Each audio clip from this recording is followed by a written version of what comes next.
बिस्मिल्लाहिर्रहमानिर्रहीम। अस्सलाम वालेकुम डियर स्टूडेंट्स। आज का जो हमारा टॉपिक है वो है एंगुलर डिस्प्लेसमेंट। तो ये जो एंगुलर डिस्प्लेसमेंट का टॉपिक है, it has been taken from the chapter circular and rotation. बिस्मिल्लाहिर्रहमानिर्रहीम। अस्सलाम वालेकुम डियर स्टूडेंट्स। आज का जो हमारा टॉपिक है वो है एंगुलर डिस्प्लेसमेंट, और एंगुलर डिस्प्लेसमेंट बिलोंग करता है कौन से चैप्टर से?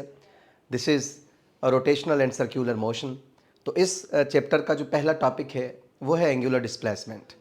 तो आज हम इसको समझने की कोशिश करते हैं। बहुत ही आसान टॉपिक है और आसान ही बन जाएगा आफ्टर दिस लेक्चर। देखें, एंगुलर डिस्प्लेसमेंट के लिए हम सबसे पहली जो बात करते हैं वो है उसकी डेफिनेशन। आप अगर किसी ऑब्जेक्ट को सर्कुलर पाथ में मूविंग कंसीडर करें, ये एक सर्कल है। अगर इस सर्कल के अंदर आप यूं माने ये सेंटर है, सेंटर से इस सरकमफरेंस तक ये रेडियस होगा।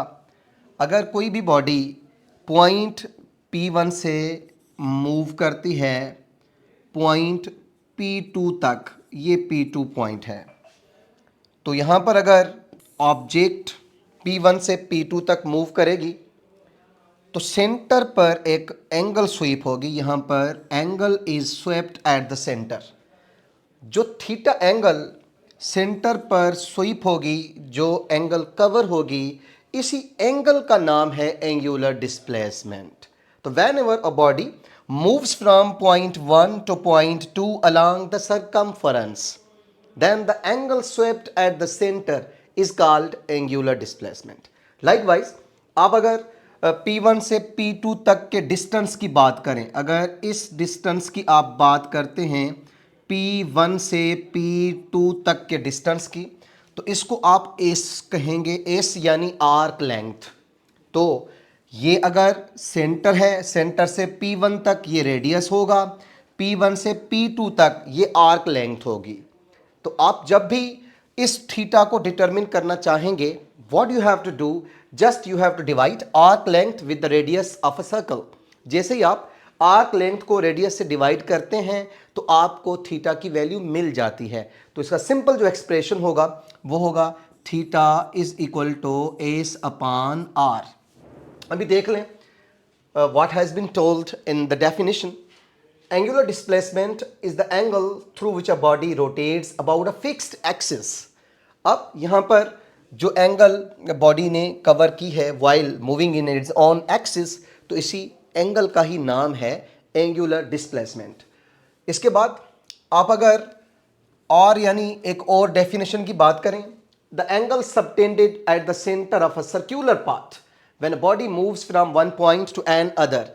जब सेंटर ऑफ सर्कुलर पाथ पर जो एंगल कवर हो, जब भी बॉडी एक पॉइंट से दूसरी पॉइंट तक मूव करती है, तो इसी एंगल का नाम है एंगुलर डिस्प्लेसमेंट। होप के डेफिनेशन का कॉन्सेप्ट क्लियर हो गया होगा कि जो डेफिनेशन है एंगुलर डिस्प्लेसमेंट की वो है क्या। तो सेंटर पर जो एंगल बनती है जब भी सरकमफ्रेंस के अलोंग बॉडी एक पॉइंट से दूसरी पॉइंट तक मूव करती है, तो इस एंगल का नाम है एंगुलर डिस्प्लेसमेंट। और याद रखिएगा, एंगुलर डिस्प्लेसमेंट को हम ग्रीक लेटर थीटा से रिप्रेजेंट करते हैं। जैसा कि मैंने यहाँ पर पहले ही बताया कि जो एंगुलर डिस्प्लेसमेंट होती है वो आर्क लेंथ और रेडियस का रेशो है। तो इस बेस पर हम यूँ कह सकते हैं कि जो फार्मूला है या एक्सप्रेशन है एंगुलर डिस्प्लेसमेंट का, वो होता है theta equals to S upon R, जबकि एस आर्क लेंथ है और आर रेडियस है। इसके साथ आप अगर चेंज इन डिस्प्लेसमेंट पढ़ चुके हैं अलॉन्ग द लीनियर मोशन, जब भी अगर कोई बॉडी लीनियर मोशन पजेज करती है, किसी स्ट्रेट पाथ में मूव करती है, तो इस स्ट्रेट पाथ में जब भी डिस्प्लेसमेंट कवर होती है तो हम पढ़ चुके हैं उस डिस्प्लेसमेंट को लीनियर डिस्प्लेसमेंट कहा जाता है। और जब भी अगर कोई बॉडी सर्कुलर पाथ में मूव करती है तो वहाँ पर जो सेंटर पर एंगल स्वीप होती है, कवर होती है, तो उसको हम एंगुलर डिस्प्लेसमेंट कहते हैं। तो सर्कुलर पाथ में अगर बॉडी रोटेट करती है तो वहाँ पर डिस्प्लेसमेंट होगी एंगुलर डिस्प्लेसमेंट। अगर स्ट्रेट पाथ बॉडी कवर करती है, स्ट्रेट लाइन में मूव करती है, तो वहाँ पर जो डिस्प्लेसमेंट हमें मिलती है वो होगी लीनियर डिस्प्लेसमेंट। तो यहाँ पर जैसे आप पहले ही पढ़ चुके हैं, अगर बॉडी की पोजीशन चेंज होती है तो आप लिखते हैं change in position of a body equals to x2 minus x1। अब अगर स्ट्रेट लाइन के अलांग इक्वेशन बनती है delta x equals to x2 minus x1, तो सर्क्यूलर पाथ में अगर बॉडी मूव करती है एक पॉइंट से दूसरी पॉइंट तक, आप अगर यहाँ पर यूं एंगल को कंसीडर करें, अगर ये हमें एंगल मिलती है θ1, इस एंगल को आप कहें कि ये θ1 है। अब अगर इसके अलांग आप एक और एंगल यहाँ पर बना लें, सपोज ओ, तो ये जो पॉइंट है हमारी P3 पॉइंट है, तो यहाँ पर जो एंगल बनती है वो एंगल क्या होगी, इट विल बी θ2। तो यहाँ पर जो change in position of body along a circular motion, जब भी बॉडी मूव कर रही है तो वहाँ पर पोजीशन की चेंजिंग हो रही है, तो जो डेल्टा थीटा हमें मिलती है वो किस चीज़ की इक्वल होगी, θ2 माइनस θ1 के। तो इसी बेस पर जब भी आप change in position along a circular path determine करेंगे तो उसके लिए आपने ये इक्वेशन यूज़ करनी होती है, delta theta equals to θ2 minus θ1। थोड़ा आगे चलें। अब अगर इसी कॉन्सेप्ट को जो मैंने आपको अभी बताया कि लीनियर मोशन में हम डिस्प्लेसमेंट के लिए क्या लिखते हैं, हम कहते हैं ये डिस्प्लेसमेंट x है, और अगर सर्कुलर मोशन की बात करते हैं तो एंगुलर डिस्प्लेसमेंट कहेंगे उसको थीटा, और जबकि it represents change in angular position of a rotating body. जो एंगुलर डिस्प्लेसमेंट है वो चेंज इन पोजीशन को शो करती है जब भी बॉडी रोटेट करती है सर्कुलर पाथ के अलांग। नेचर पर आ जाएं, नेचर ऑफ एंगुलर डिस्प्लेसमेंट क्या है। आपसे अगर पूछा जाए ये एंगुलर डिस्प्लेसमेंट आया स्केलर क्वांटिटी है या फिर वेक्टर क्वांटिटी है, तो याद रखिएगा इसको हम स्केलर भी कंसीडर करते हैं और वेक्टर भी। अब ये सवाल होगा स्केलर कब होगी और वेक्टर कब, तो याद रखें स्केलर फॉर फाइनिट रोटेशंस। अगर रोटेशन का वैल्यू ज़्यादा हो, टाइम इंटरवल ज़्यादा लगता हो किसी रोटेशन को कवर करने में, तो आप वहाँ पर इसी क्वांटिटी को स्केलर कंसीडर करते हैं।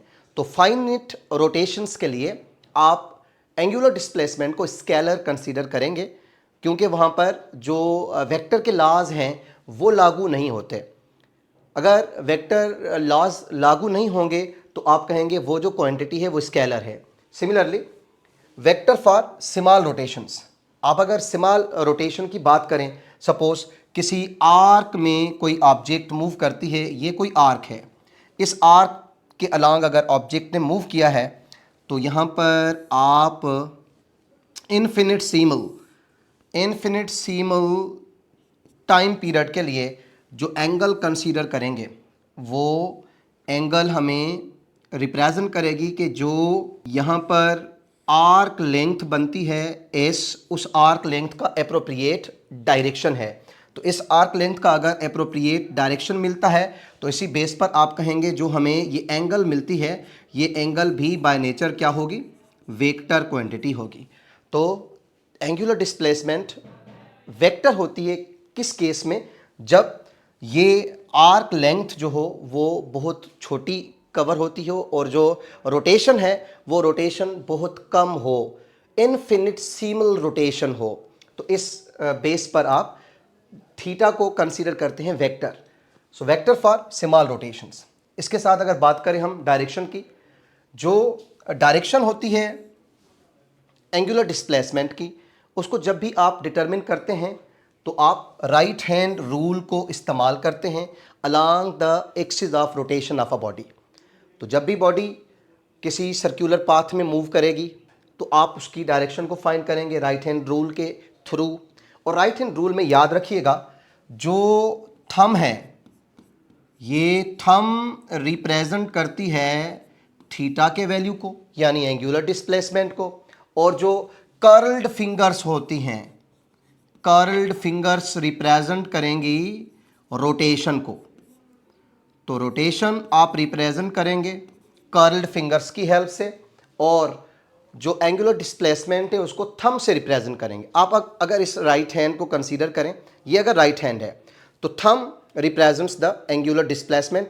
ये जो कर्ल्ड फिंगर्स हैं ये कर्ल्ड फिंगर्स रिप्रेजेंट करेंगी रेट ऑफ रोटेशन को, रोटेशन ऑफ एन ऑब्जेक्ट को। तो जब भी आप एंटी क्लॉकवाइज रोटेशन कंसीडर करते हैं ऑब्जेक्ट का तो thumb represents the direction in upward. अगर थंब अपवर्ड डायरेक्शन में मिलती है तो यहाँ से हमें पता लग गया कि ये अगर थंब टुवर्ड्स प्लस वाई है, it means angular displacement positive है। लाइकवाइज अगर आप ऑब्जेक्ट को क्लॉकवाइज रोटेट करवाते हैं तो थंब की जो रोटेशन होगी वो क्लॉकवाइज इस तरह होगी और जो थंब है उसकी डायरेक्शन डाउनवर्ड होगी, जिसके बेस पर आप कह सकते हैं एंगुलर डिस्प्लेसमेंट नेगेटिव होगी। तो angular displacement positive anti clockwise direction में है और नेगेटिव क्लॉकवाइज डायरेक्शन में है। जब भी कोई ऑब्जेक्ट एंटी क्लॉकवाइज डायरेक्शन में रोटेट करेगी तो थीटा पॉजिटिव होगी, अगर ऑब्जेक्ट क्लॉकवाइज डायरेक्शन में रोटेट करेगी तो थीटा नेगेटिव होगी। सिंपल बातें हैं, तो साइन कन्वेंशन याद रख लीजिएगा। एंटी क्लॉकवाइज पॉजिटिव होती है एंगुलर डिस्प्लेसमेंट, अगर क्लॉकवाइज पूछी जाए तो नेगेटिव होती है। अब अगर आप यूनिट्स की बात करें तो एसआई सिस्टम में जो यूनिट है एंगुलर डिस्प्लेसमेंट का वो रेडियन है और इसकी जो डायमेंशंस आप फाइंड करते हैं इस इक्वेशन से फाइंड करते हैं, theta equals to S upon R. S arc length है, आर रेडियस है, दोनों का यूनिट मीटर है और मीटर की डायमेंशन एल होगी, रेडियस की भी डायमेंशन एल। तो एल एल में अगर कैंसिल हो जाते हैं तो आप कहेंगे ये डायमेंशनलेस क्वांटिटी है जिसका यूनिट रेडियन है। यहाँ पर एक और बात भी याद रखिएगा, आपसे अगर पूछा जाए क्या इसका सिर्फ यूनिट रेडियन है तो एसआई सिस्टम में आप इसका यूनिट रेडियन कंसीडर करते हैं और इसके अलावा इसके यूनिट्स और भी हैं, जैसे डिग्री है, degree is the unit for radian.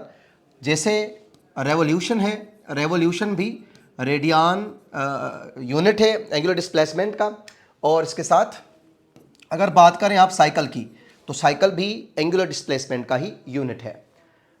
तो ये अगर रिलेशंस आप देखें और समझें, relation between degree, radian and revolution, तो जब भी कोई ऑब्जेक्ट एक रेवोल्यूशन कंप्लीट करती है, इस एक रेवोल्यूशन में जो टोटल एंगल बनती है वो कितनी है आप सबको मालूम है। ये 4 क्वाड्रेंट्स हैं हमारे पास, यहाँ पर जो एंगल बनती है वो है 90 डिग्री, ये जो एंगल है ये भी 90 डिग्री है। इन एंगल्स का अगर हम सम देखें तो जो टोटल एंगल बनेगी वो होगी 360 डिग्री। तो 1 revolution is equal to 360 degrees, या अगर आप इसको रेडियन मेजरमेंट में शो करें तो रेडियन मेजरमेंट में आप इसको क्या कहेंगे 2 पाई रेडियन। तो 360 डिग्री ये डिग्री के अंदर मेजरमेंट होगी और ये रेडियन के अंदर मेजरमेंट होगी। तो रेवोल्यूशन डिग्री में 360 डिग्री के इक्वल है, रेवोल्यूशन रेडियन में 2 पाई रेडियन के इक्वल है। इसके साथ ये भी याद रखिएगा 1 radian is equal to what 180 degree upon pi, जो कि किस चीज़ के इक्वल होगा 57.3 डिग्रीज के। देखें आप अगर इस इक्वेशन को कंसीडर करते हैं S equals to are theta, S actually arc length को शो करती है। अगर ये छोटी छोटी सी आर्क लेंथ्स आपस में कंबाइन हो जाएं तो एक सरकमफ्रेंस बना सकती हैं। जब भी एक रेवोल्यूशन कंप्लीट होता है तो ये आर्क लेंथ्स कंबाइन होकर सरकमफ्रेंस के इक्वल हो जाती हैं। तो आप अगर एस को सी के इक्वल लें तो सी किस चीज़ के इक्वल होता है 2 पाई आर के, तो आप एस को इक्वल लेंगे सी के और C is equal to 2 pi r. 2 pi r becomes equal to are theta. आप अगर आर को आर में कैंसिल कर दें we get 2 pi equals to theta. तो 2 pi represents the radian measurement और theta represents the degree measurement. तो आप अगर यहाँ से 1 रेडियन का वैल्यू फाइंड करें, 1 radian equals to what 2 pi को आप शिफ्ट कर दें towards theta, then 1 radian becomes theta upon 2 pi. Theta in a complete circle is equal to 360 degrees divided by 2 into 3.14. This becomes 360 degrees divided by 6.28, जो कि किस चीज़ के equal होगा 57.3 degrees के। तभी याद रखिएगा 1 रेडियन 57.3 डिग्रीज के इक्वल होता है। और इसी तरह आप अगर डिग्री का वैल्यू फाइंड करना चाहते हैं तो इसी डिग्री के लिए आप क्या लिखेंगे, जैसे हमने कहा थीटा इक्वल्स टू 2 पाई, तो आप लिखें 1 degree equals to 2 pi upon theta. तो 2 सेम पाई की वैल्यू 3.14 डिवाइडेड बाय 360, क्योंकि एक सर्कल के अंदर जो टोटल एंगल बनती है वो 360 होती है।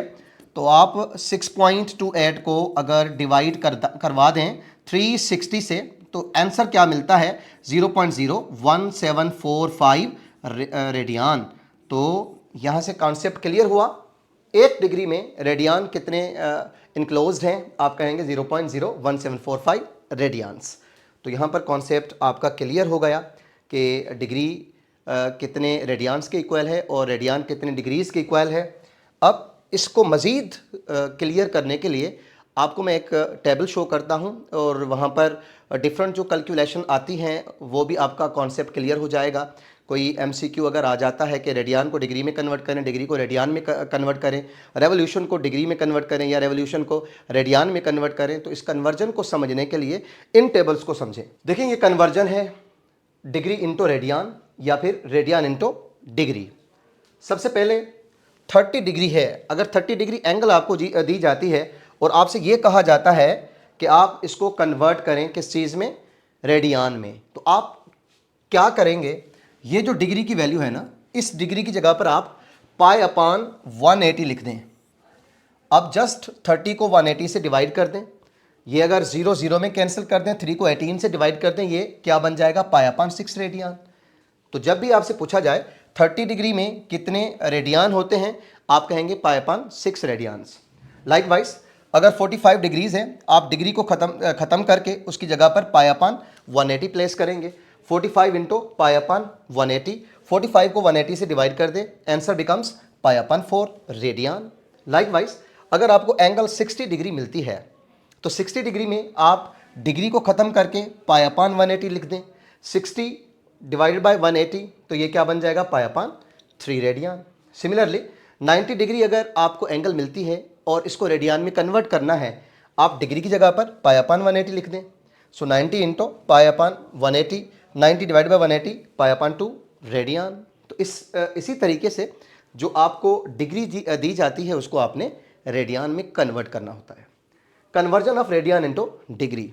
अब देखें, अगर आपको रेडियन में वैल्यू गिवन है पाई अपान 2 रेडियन, आपने करना क्या है, जो पाई रेडियन है इस पाई रेडियन की जगह पर 180 डिग्री लिखना है। तो याद रखिएगा, जैसे मैंने कहा जो डिग्री है आप इस डिग्री को रिप्लेस करेंगे पाई अपान 180 के साथ, और अगर रेडियन को डिग्री में कन्वर्ट करना है तो आप पाई रेडियन को कन्वर्ट करेंगे किस वैल्यू में, 180 डिग्री में, 180 डिग्री। तो पाई अपान 2 रेडियन है, पाई रेडियन की जगह पर 180 डिग्री लिख दें। 180 degree divided by 2 becomes 90 degree. Similarly 2 pi upon 3 radian है, पाई रेडियन की जगह पर 180 डिग्री लिख दें और 2 को उसी सेम पोजीशन पर रखें। व्हाट हैपेंस हियर, आप अगर 180 को डिवाइड करें 3 से, 60 आंसर आता है, 60 टू द 120 डिग्री, ये डिग्री में कन्वर्ट हो गया। इसके साथ आप अगर पाई रेडियन की बात करें, pi radian equals to 180 degree, जैसे मैंने पहले बताया। 3 पाई अपान 2 रेडियन, तो यहाँ पर करना क्या है, पाई रेडियन की जगह पर आपने 180 लिखना है, तो ये कन्वर्ट हो जाएगा 270 डिग्रीज में। होप के ये कॉन्सेप्ट भी आपका क्लियर हो गया होगा। थोड़ा आगे चलें, देखिए अभी आप एक और कन्वर्जन को भी समझें। इस कन्वर्जन के अंदर आप क्या कहेंगे, ये तो हमने पहले ही पढ़ा है, एक रेवोल्यूशन किस चीज़ के इक्वल होता है, 360 डिग्रीज़ के या फिर 2 पाई रेडियन के। लाइकवाइज 1 रेडियन किस चीज़ के इक्वल है, 57.3 डिग्रीज़ के या फिर 180 डिग्री अपान पाई के। और 1 डिग्री किस चीज़ की इक्वल है, 0.0174 रेडियन, या फिर आप इसको इक्वल कंसीडर करेंगे तो पाई अपान 180। अब अगर 30 डिग्री एंगल पूछी जाए, इसमें रेडियन कितने पढ़ते हैं, तो ये ऑलरेडी मैंने जो प्रीवियस स्लाइड थी उसमें पढ़ाया आपको। 30 degree equals to pi upon 6 radian, जो कि इक्वल हो जाएगा 1/12 रेवोल्यूशन के। ये 1/12 रेवोल्यूशन कैसे आपको मिलती है, तो याद रखिएगा जो पाई है, अगर आप रेडियन को कन्वर्ट करना चाहते हैं रेवोल्यूशन में, तो आपने करना क्या है, पाई को रिप्लेस करना होगा 1/2 के साथ। अब देखें, जहाँ पर पाई था, रेडियन तो हमने रेवोल्यूशन में कन्वर्ट करना है, तो जहाँ पर पाई है, पाई की जगह पर आपने क्या रखा, 1/2। तो ये अगर 1/2 इंटू 6 है, ये हो जाएगा कन्वर्ट रेवोल्यूशन में, this is equal to 1/2 the 1/12 revolution. तो इस तरह आप किसी रेडियन के वैल्यू को रेवोल्यूशन में कन्वर्ट कर सकते हैं। अब अगर बात करें 45 डिग्री की, 45 degree equals to pi by 4 radian, जैसे पहले पढ़ा हमने। अब अगर आप इसी रेडियन को रेवोल्यूशन में कन्वर्ट करते हैं तो रेडियन की जगह पर तो रेवोल्यूशन आ जाएगा, पाई की जगह पर आप क्या रखेंगे 1/2, तो 2 4 द 8 बन जाता है, तो 1/2 रेवोल्यूशन हो जाएगी ये। सिमिलरली अगर 60 डिग्री है, 60 डिग्री इक्वल्स टू व्हाट, पाई/3 रेडियन। अब अगर आप पाई की जगह पर 1/2 रख दें तो ये 2 3 द 6 हो जाएगा, रेडियन कन्वर्ट हो जाएगा रेवोल्यूशन में, तो 1/6 रेवोल्यूशन। इसके साथ 90 डिग्री है, 90 डिग्री रेडियन में किस चीज़ के इक्वल है, पाई/2 रेडियन। रेडियन को रेवोल्यूशन में कन्वर्ट करना है, करना क्या होगा, पाई की जगह पर आपने 1/2 लिखना है, रेडियन की जगह पर रेवोल्यूशन, तो 2 to the 4 हो जाएगा, ये 1/4 रेवोल्यूशन बन जाती है। अगर बात करें 180 डिग्री की, तो 180 डिग्री के लिए क्या लिखेंगे आप, पाई रेडियन होते हैं इसमें, और रेडियन को अगर रेवोल्यूशन में कन्वर्ट करना है तो पाई की जगह पर 1/2 लिखेंगे, रेडियन की जगह पर रेवोल्यूशन, तो ये 1/2 रेवोल्यूशन में कन्वर्ट हो गया। तो ये सारी कन्वर्जेंस आपने याद रखनी है। थोड़ा आगे चलें, अब थोड़ा आगे चलते हैं, देखें total radians in a circle. एक सर्कल में जो टोटल रेडियन पढ़ते हैं वो कितने हैं, 2 pi equals to 6.28 radian. Just आपने पाई की वैल्यू रखनी है जो कि 3.14 है, 3.14 को 2 से मल्टीप्लाई करवा दें तो answer becomes 2 pi equals to 6.28 radian. एक कंप्लीट सर्कल के अंदर 6.28 रेडियन होते हैं। अब अगर इंपॉर्टेंट रेशोज की बात करें, आप इस इक्वेशन को आप पढ़ चुके हैं, theta equals to S/R। If theta is constant, इस इक्वेशन में theta equals to SR, theta अगर कांस्टेंट हो जाएगा तो रिलेशन आपने डिस्टेंस और रेडियस के दरमियान में, आर्क लेंथ और रेडियस के दरमियान में शो करना होगा। तो इसका रेशो क्या बनता है, S1/S2 equals to R1/R2। Likewise आप अगर रेडियस को कांस्टेंट करते हैं तो इसी इक्वेशन में अगर रेडियस कांस्टेंट हो जाएगा तो रिलेशन थीटा और एस के दरमियान में लिखना है आपने, देन यू हैव टू से S1/S2 इक्वल्स टू θ1/θ2। सिमिलरली आप अगर आर्क लेंथ को कांस्टेंट कंसीडर करते हैं तो फिर रेशो किस तरह लिखते हैं, अगर आर कांस्टेंट हो जाएगा तो फिर रिलेशन थीटा और आर के दरमियान, एस अगर कांस्टेंट कर दें आप तो रिलेशन थीटा और आर के दरमियान में लिखना होगा, θ1/θ2 इक्वल्स टू R2/R1। ये एंगुलर डिस्प्लेसमेंट क्लॉक, जो वॉल क्लॉक होता है उसके जो हैंड्स होते हैं, उस हैंड की अगर एंगुलर डिस्प्लेसमेंट आपसे कैलकुलेट करवाई जाए, वो पूछी जाए, तो वो आपने कैसे फाइंड करनी है, इस चीज़ को भी समझ लें। Angular displacement of clock hands, अगर सेकंड हैंड की बात करें तो 1 रेवोल्यूशन इन 60 सेकंड्स, तो एक रेवोल्यूशन जो सेकंड हैंड है 60 सेकंड में कंप्लीट करती है, तो थीटा इक्वल्स टू 2 पाई/60 इंटू टाइम। ये जो टाइम है, ये टाइम आपको दिया जाएगा। अगर आपको बताया जाता है टाइम इक्वल्स टू 30 सेकंड, तो आपने क्या करना होगा, ये वैल्यू यहाँ पर पुट करना होगा। 30 को 60 से डिवाइड कर दें तो ये 2 बन जाता है, 2 को 2 से डिवाइड कर दें तो थीटा का वैल्यू पाई होगा। इस तरह आप रेवोल्यूशन, सेकंड हैंड की रेवोल्यूशन के बेस पर आप ये कन्वर्ट कर सकते हैं, ये बता सकते हैं कि उसकी एंगुलर डिस्प्लेसमेंट क्या है। तो angular displacement of second hand can be determine from this formula. अगर टाइम दिया जाए तो आपने वो वैल्यू प्लेस करना होगा। अब अगर बात करें मिनट हैंड की, तो एक रेवोल्यूशन 60 मिनट में कंप्लीट होता है, तो आप लिखेंगे थीटा इक्वल्स टू 2 पाई/60 इंटू टाइम। ये जो टाइम है ये आपको मिनट्स में दिया जाएगा और इसका वैल्यू आपने यहाँ पर पुट करना होगा। लाइकवाइज अगर आप बात करें आवर हैंड की, तो आवर हैंड के लिए 1 रेवोल्यूशन इन 12 आवर, तो एक रेवोल्यूशन 12 घंटे में कंप्लीट करती है ये जो आवर हैंड है। अब अगर यहाँ पर थीटा इक्वल्स टू 2 पाई/12 टी है, तो ये जो टी होगा, ये टी आपको आवर्स में दिया जाएगा, वो वैल्यू यहाँ पर पुट करना है तो आपको एंगुलर डिस्प्लेसमेंट मिल जाती है। तो ये सिंपल कॉन्सेप्ट है। इसके साथ ये भी याद रखिएगा, अगर बात करें हम एंगुलर काइनेमेटिक्स की, तो एंगुलर काइनेमेटिक्स के अंदर भी आप एंगुलर डिस्प्लेसमेंट की कैलकुलेशन कर सकते हैं। जैसे आपने इस इक्वेशन को पढ़ा है S equals to VIT plus 1/2AT square, तो ये इक्वेशन लीनियर मोशन में हम पढ़ते हैं, लीनियर काइनेमेटिक्स में पढ़ते हैं। अगर एंगुलर काइनेमेटिक्स की बात आ जाए तो इसी इक्वेशन को इस तरह लिखते हैं आप, theta equals to ω/IT plus 1/2 α t square. यहाँ पर थीटा एंगुलर डिस्प्लेसमेंट को रिप्रेजेंट करती है। लाइकवाइज आपने ये इक्वेशन भी लीनियर मोशन में पढ़ी है, 2as equals to v square f minus v square i. आप अगर इसी इक्वेशन में से अल्फ़ा को फाइंड आउट करना चाहें तो आप अल्फ़ा के लिए सेम इक्वेशन यूँ भी लिख सकते हैं, सॉरी अल्फ़ा नहीं, एंगुलर डिस्प्लेसमेंट थीटा। तो 2 alpha theta equals to omega square f minus omega square आई।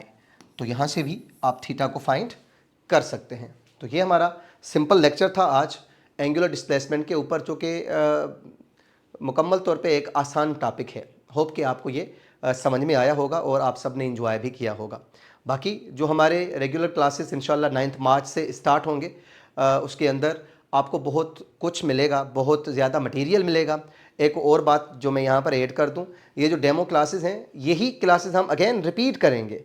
इसके अंदर और मटेरियल भी जो है वो आपके साथ शेयर करेंगे। Thank you very much.